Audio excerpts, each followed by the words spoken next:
toutes et à tous, ma team Kiefer, j'espère que vous allez bien.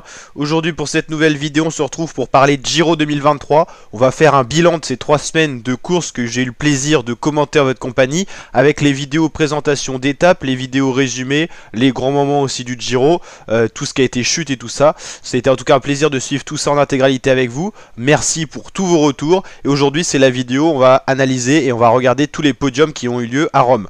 Le premier podium c'est celui-là de Mark Cavendish qui a remporté la 21e étape. Ça lui fait une nouvelle victoire au compteur sur le Giro 2000, sur le Giro. Première victoire pour lui en 2023 sur le Giro. Ça doit être sa 17e victoire d'étape sur le Giro. Il en a eu 34 sur le Tour et 3 sur la Vuelta. C'est un des seuls coureurs à avoir gagné sur les 3 grands tours. Et donc là, pour certainement sa dernière saison, il le dit chaque année, mais cette fois ça a l'air d'y être. À 38 ans, le sprinter de l'île de Man s'impose à Rome. Là, ici, c'est le podium du classement général. Primoz Roglic qui remporte donc le Giro pour 14 secondes sur le Britannique Geraint Thomas qui a 37 ans. Et sur Joao Almeida, 3ème, lui qui a 24 ans. Voilà, Roglic, Geraint Thomas, on voit qu'ils sont un peu plus anciens parce qu'ils ont un enfant sur le podium avec eux. C'est leur enfant, bien sûr. Et Joao Almeida, pas encore, mais il est jeune, 24 ans. Il gagnera certainement un grand tour dans sa carrière. Lui qui est vraiment un coureur complet, le portugais de la UAE. Donc voilà, très belle image des podiums, Roglic le vainqueur avec le trophée.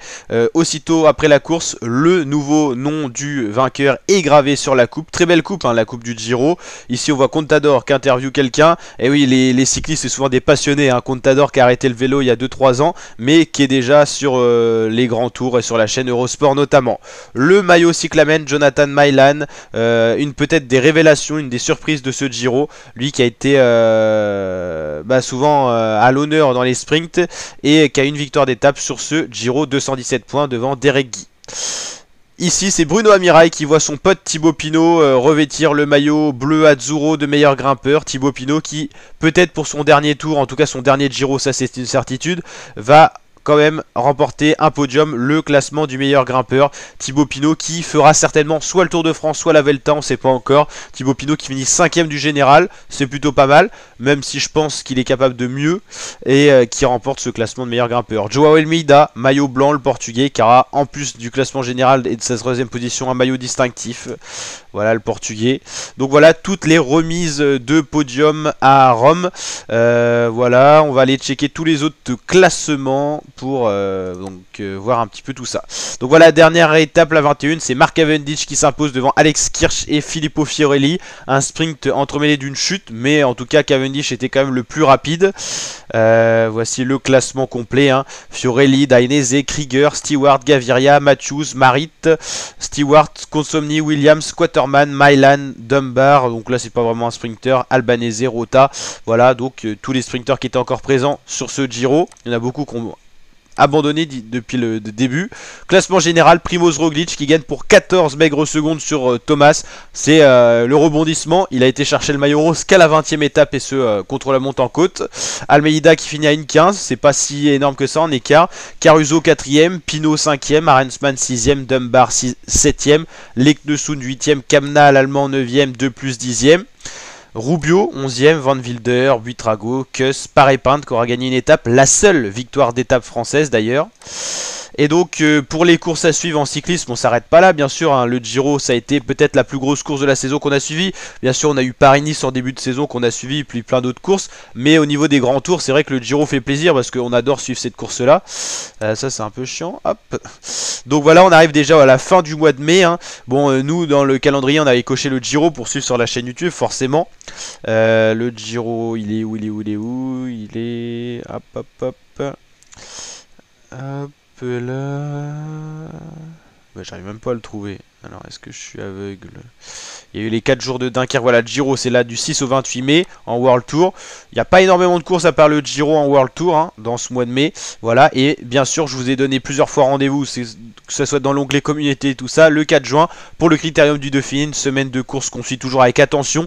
C'est les préparations, les préparatifs du Tour de France. Donc voilà, on suivra du 4 au 11 juin le Dauphiné en format intégral comme le Giro.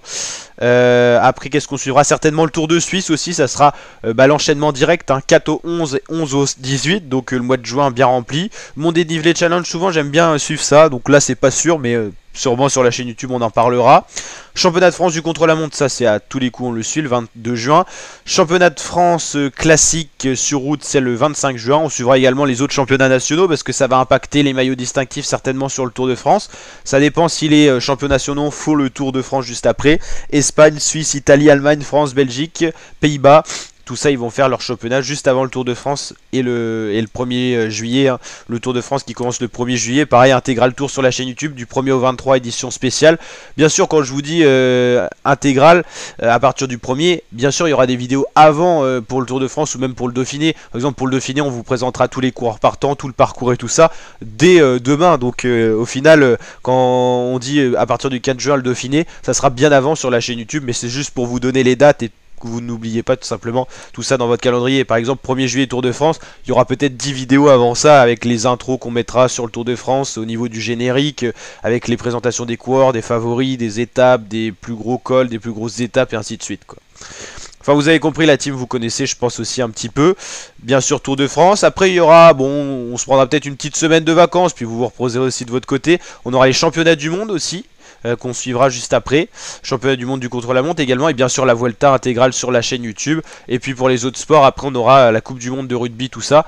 Voilà, la chaîne YouTube, il y a des grands rendez-vous, j'espère que vous serez là. Pour être là, abonnez-vous, activez la cloche, c'est gratuit. Likez les vidéos si vous plaisent et n'hésitez pas à réagir en commentaire. N'hésitez surtout pas aussi à partager les vidéos à vos amis, à votre famille, à toutes les personnes que ça pourrait plaire. Et je vous dis à très bientôt la team pour de nouvelles vidéos. Ça a été en tout cas un grand plaisir de suivre le Giro en votre compagnie. Merci pour tous vos retours. Et ça n'a pas été un des Giro les plus spectaculaires, mais au moins il aura basculé au dernier moment et ça aura rajouté une petite dose épicée à un Giro qui a été un peu ennuyant au niveau des attaques, faut l'avouer, et un peu gâché par les cas Covid, notamment l'abandon de Remco Evenepoel qu'on aurait bien voulu arriver voir à Rome pour voir ce que ça aurait donné. Allez, ciao l'équipe.